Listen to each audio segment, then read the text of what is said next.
Hello, friends, and welcome to the Particularly Peculiar Podcast, episode number 14. Nice. Been a long road. In this episode, we will be covering the Tunguska Event, which was a massive explosion of unknown origins happening in Russia. Pretty interesting story. Yeah, I'm really excited to hear about it. I had this on my list to cover, and we had never even talked about it. So it's funny that Right. you were like, hey, have you heard about this? Yeah, I just happened to come across it. Yeah. And I had never heard of it. I hadn't either. I actually was reading a book, a fictional book, where like whoever compared their life to something like the Tunguska event, if I can talk. Sorry, guys, it's really early. Super early. Monday still morning. drinking coffee.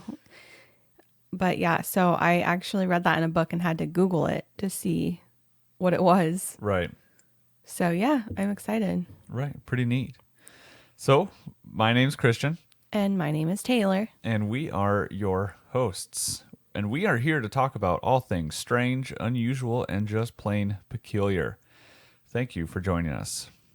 To our repeat listeners, welcome, peculiar people. And to those listening for the first time, the peculiar people, welcome you. And we love to have you. We like to start the episodes off with some peculiar news. And I have some news that ties into the story almost a little bit. And that is that on Sunday, July 17th, a 50-story skyscraper-sized asteroid is going to zoom past the Earth, narrowly missing us by only 3.8 million miles. Yeah, that was actually yesterday now as we're recording that. So we all survived. We did. We made it. Yeah. I didn't even see anything. I didn't even know this was going to happen until today, which always makes me mad because I'm like, I would have had my eyes on the skies, but Yeah. whatever. So this asteroid that zoomed past the Earth, which they make it seem like in the title that it's, gonna just narrowly miss us. And I guess in the size of the universe, 3.8 Right. million miles is fairly close. But this asteroid was about 290 feet in diameter, traveling at an estimated 16,900 miles per hour, Jeez. which is very quick. But you'll learn in today's episode that this has happened before, only it didn't miss, allegedly. So, kind of scary to think about. Something that big. Truthfully, it's almost one of my worst fears. Like, because you just don't really know what the universe, what the space out there is up to. Like, Right. I think about it a lot that, I think we kind of take for granted how Earth really is just floating in space, like literally Right. at any time. Sorry, guys, I'm going to throw you into existential crisis mode. But literally at any time, something could happen like that. Like, it doesn't matter. I mean, who knows? They say that they can, hopefully they can detect these things and they can keep an eye on these things, or they know when the sun is going to implode or what the heck ever.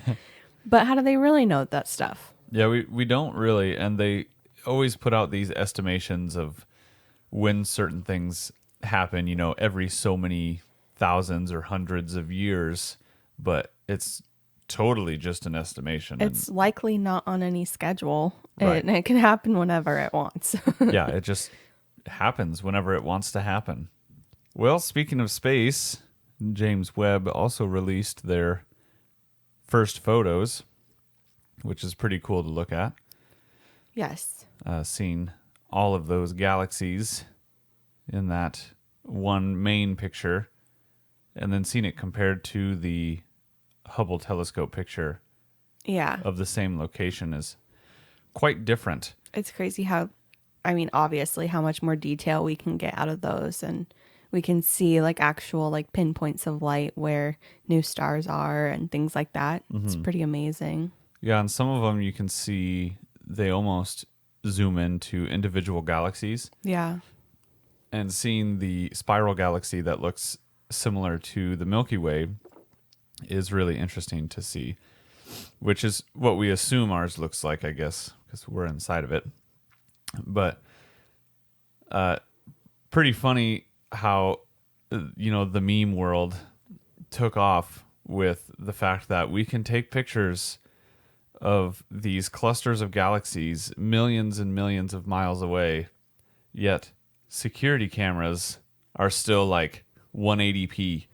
Like, Yeah. can't even make out somebody's face. That's like 10 feet away from a camera. Yep. Which is silly. But granted, little shops don't have the NASA budget. No, not quite. So, well, a lot of places have like the CCTV where it's just like throughout their whole towns or throughout their cities or states. They have security cameras essentially everywhere. And I'm pretty sure it's like government or state funded. And I'm like, we should have that here in the States. I don't know why we don't. right. I think in the bigger cities, they have tons of cameras everywhere. Yeah. That they have access to, at least. But still pretty cool to see the pictures that clear. Yeah, it's amazing. Of what's going on out there. And beautiful. They're so beautiful. And I'm sure there's some skeptics that say it's all fake. It's not real. Okay. To you, I say, okay. Okay. All right. Are we ready to dive into the Tunguska event? Yes. Did I say that right? Yep, Tunguska. Okay. At 7:17 a.m. on the morning of June 30th, 1908, there was a massive explosion near the Tunguska River in the remote wilderness of Siberia, Russia. The blast knocked over an estimated 80 million trees over an area of 800 square miles. Luckily, due to the remoteness of the area, only 3 deaths were reported. Now, in my research, I found articles that say there were none, and then some that say there were 3 deaths reported. So it was either 0 or 3. However, due to the remoteness of the area, there were also very limited eyewitnesses. But many of the eyewitness reports claimed similar findings, such as a beam of bluish light moments before the blast. Weird. And a glowing sky for weeks after the explosion. Ooh, that's weird. Yeah. That reminds me of like radiation or something. Right.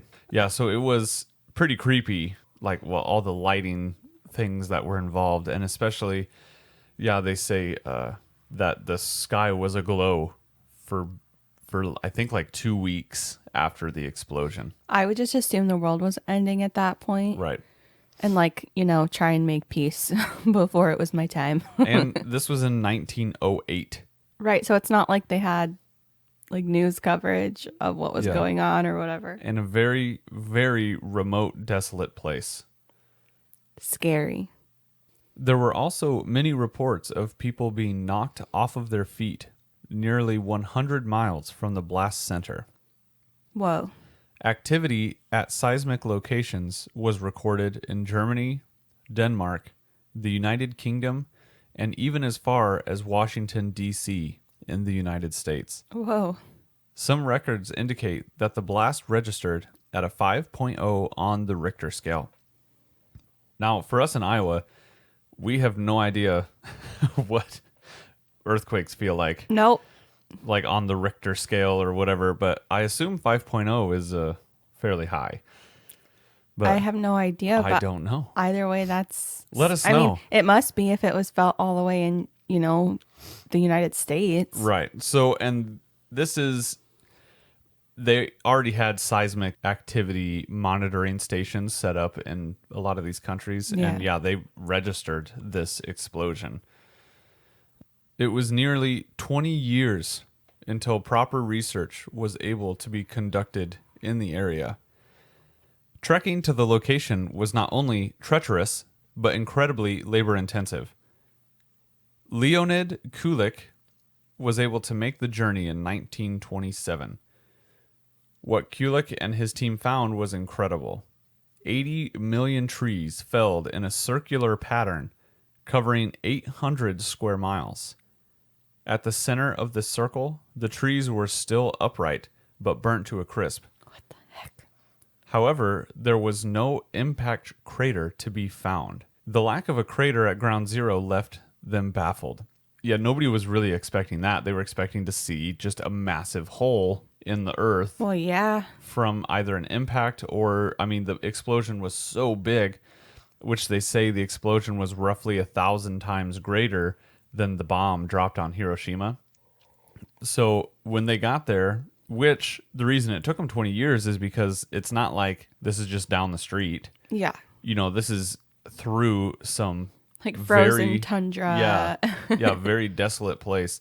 So it took nearly 20 years, and then this guy and his crew made it out there in like 1927, I think. And just the fact that they did not find any sort of crater. It almost sounds to me like a laser pointer that has like a bullseye in the center. Like, you know how, or just a bullseye shape. Because it's like the trees in the center were only burnt and then the rest were down in a circular pattern. It almost sounds like a laser. Oh, right. Like I don't know, a laser beam or something. That would be crazy. I mean, gosh, that's so weird. Maybe it was like some crazy alien technology that was like, I don't know what they were doing, but. Right. Yeah, and there's they accidentally shot off their saucer lasers. I don't know. Yeah, there's a lot of theories as to what caused it. And at this point, people were very confused as to why it happened, because this was before like atomic bomb testing and everything. So people hadn't experienced an explosion of this magnitude before. Right. While conducting his investigation, Kulik tried to ask the locals about what had happened there, but they were reluctant to speak with him. The local population at the time believed it to be the work of Adgi, a god, punishing them, and they didn't want to further anger the god. Good idea, folks. Mm-hmm. Around the 1960s, more research had been conducted, and it was found that the blast zone had the shape of a butterfly, being 43 miles across at its widest and 34 miles long. So, yeah, when you look at the aerial view of the damage, it's strangely shaped like a butterfly, which is weird. So, and I don't know if that has to do with the topography, you know, if there's like some hills in the way or whatever, but yeah, but I feel like they would account for that. Like, right.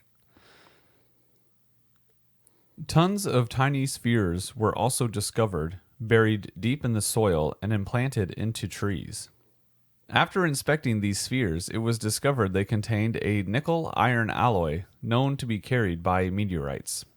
The main theory as to the cause of this strange explosion is that a meteor being 200 feet wide, weighing approximately 220 million tons, and traveling at a speed of 33,000 miles per hour, hurled through Earth's atmosphere and through friction created by going through our atmosphere, it reached a temperature of 45,000 degrees, causing it to rupture miles before it struck the surface of the Earth.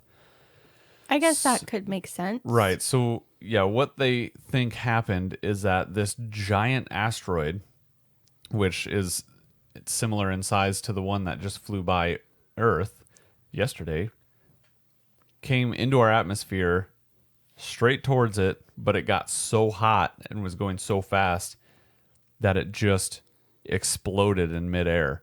And I can't remember how high up they said they think it blew, but yeah, it was miles above the Earth's surface when it exploded. Well, that would... Which is why there's no impact crater. Yeah.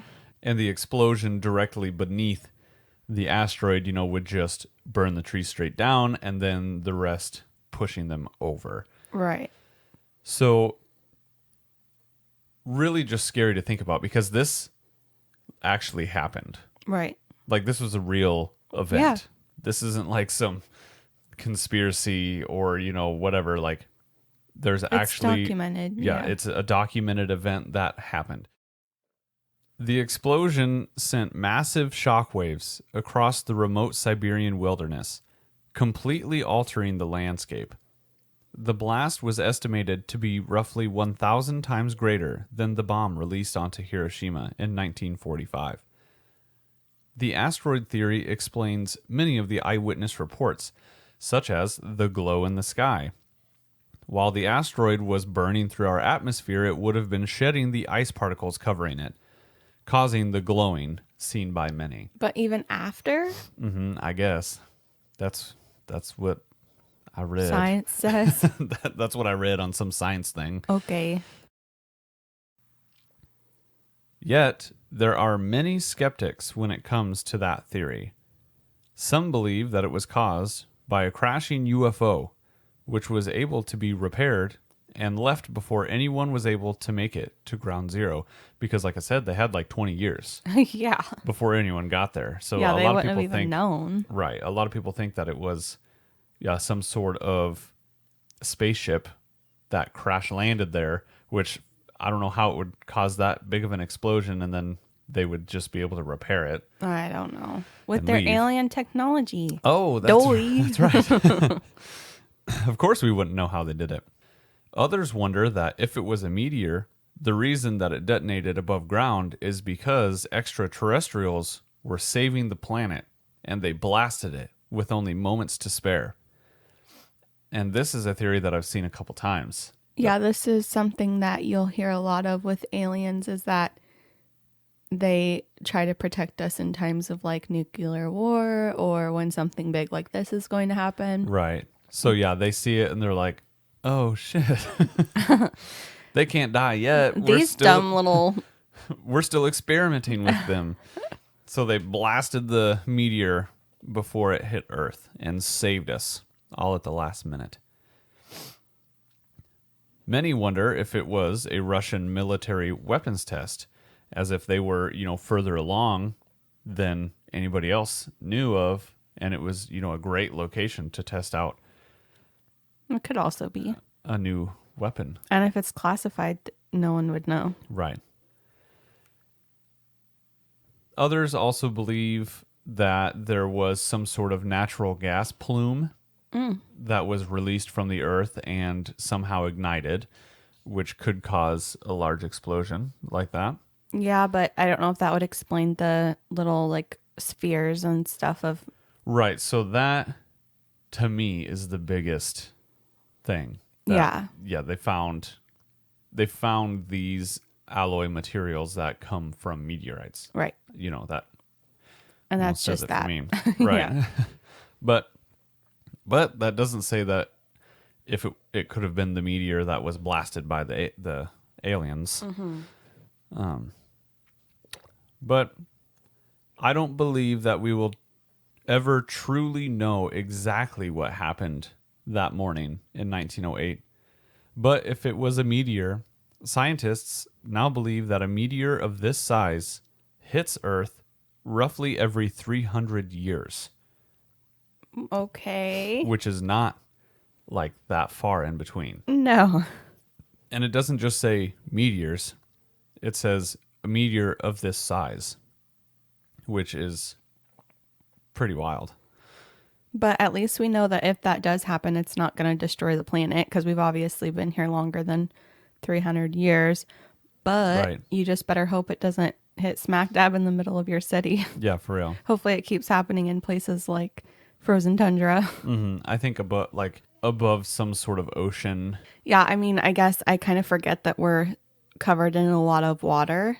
Yeah, so like I bet 70% or something. I bet the ocean gets a lot of our like meteors or space junk that falls down, or anything like that. So a lot that we never even know about. Right. Is hitting, yeah. I think that next we should kind of look into maybe some strange ocean or underwater events, because I mean the ocean is what we know the least about, which is pretty crazy.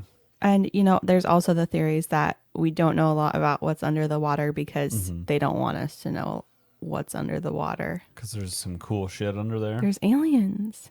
Oh, gosh. I wouldn't be surprised. Have you seen the giant squids and stuff they have down there? Yeah. They are like little aliens. They're so smart. They're literally aliens. And we don't know anything about them. Not a lot. I don't. I sure don't. I just know that they're huge and smart.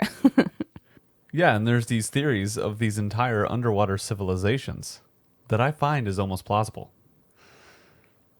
Well, especially if you look at, what they say, I don't know, but if we did evolve from like some sort of amphibious creature, Right. that would make sense that, maybe something happened where some of them stayed below the sea and some of us came out. Yes. I don't know how much I believe that Right. evolutionary theory. I don't really know much about it, which is maybe something else we should cover. Yeah. But, just saying. Yeah, I like that idea. We should go into some of the deep sea, do a deep dive into some deep sea theories. Ooh. Oh. Nice pun. Nice. So, back to the meteor. Oh, yeah, that thing. Right. So, yeah, what if the next one doesn't detonate above the ground? And what if it happens sooner than 300 years? Well, I don't know. They said they hit Earth every 300 years. Right. So, it would suck. Right. For sure. But I don't think it would be something that would, like, ruin the whole planet. But maybe, cause some issues with our environment and stuff. Mm-hmm. Hopefully we just never find out. Yeah, hopefully they just stay away. Right. Or we'll have, like, some Armageddon, or is that what it is? The movie? Yeah. Yeah, where they flew out to the Didn't they? asteroid Yeah. and then they had to blow it up from the... Yeah. Maybe that's what they did. Yes. But maybe we'll have some Armageddon technology by then to do that. I don't know. We need Steven Tyler to write some new music. That's right. For when we go out. And Ben Affleck will be on that rocket ship. So, yeah, that was my coverage of the Tunguska event. That was really fun. Yeah, it's not a super long one. There's not a lot about it, is there? Nope, not a ton. It's mostly just theory things. But still just a really cool event. And like I said, the fact that it is something that actually happened. It was just really remote and quite a while ago, so nobody really knows exactly what happened. Yeah, it's super interesting. And I think it was just really fun to have an episode like this so we could really let our minds wander about what happened. Sometimes it's fun to not have all the, cold hard facts. Mm-hmm. Right. Yeah, and this ended up being, just about our regular episode length, about 30 minutes. We would love to know what you guys think of how we're doing. Is this length good? Do you want it longer, shorter? Are we covering things well? Is it just right? Do you want us to stay the same? Yeah. Do you love everything about it? Do you love us? Because we love you. We love you, peculiar people. Just go to our Instagram and send us a message. Go to our website. Send us a message on the contact page on there. That's right. You can visit our Facebook page too. We have a Facebook page. That's right. I don't really mess with the Facebook page too much, but I will get notifications if messages are sent there. Yeah. But yeah, our website was www.particularlypeculiar.com. And you can find a bunch of stuff on there. All of our social links, our YouTube, and soon to be our shop. That's right. For our clothing line, which should hopefully be coming out in the next few weeks. I hope so. I estimate within the next 4 weeks. We'll give it.